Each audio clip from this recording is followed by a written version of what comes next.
Matthew is leaving for college in less than a year. As his mother, and knowing his departure is imminent, I have the sense I am standing on the edge of something spectacular, like the Grand Canyon. There is this immeasurable beauty in every direction, and yet there is also a sense of my own vulnerability pushing like the wind at my back, hissing in my ear.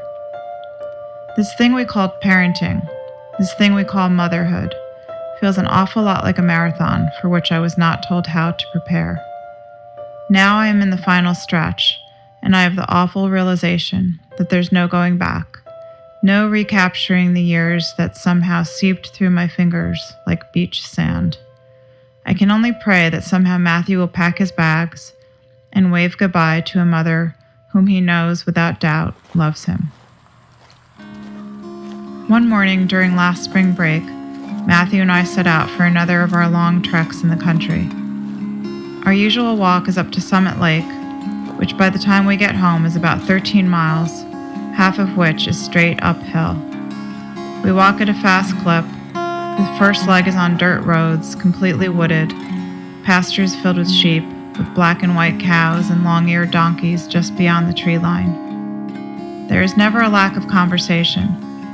These walks draw our talk, like the sap being drawn from the maples that line the road.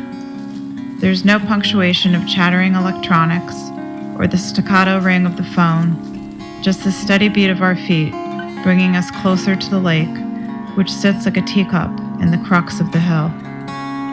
On this particular spring walk, I welcomed the warming air and the fading remnants of winter that had blighted the countryside. The birds were clustered in the treetops, whole flocks, singing their melody, breaking winter's silence.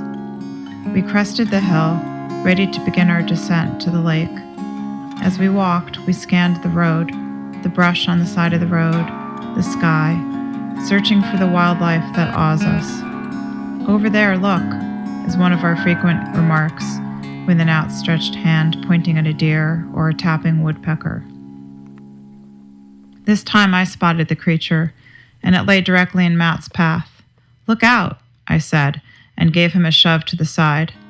On the edge of the road was a tiny painted turtle, no bigger than a quarter. Matthew scooped it up and held it in the palm of his hand. "That was close," he said. "It's a hatchling." The rest of the walk, Matthew held the turtle in his hand, commenting on its cuteness, while we tried to think of a fitting name.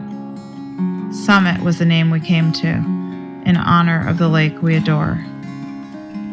That afternoon, as we stood in the kitchen, our sneakers off, our feet sore from exertion, I told Matthew, "These walks will be one of the best memories I have of our time spent together."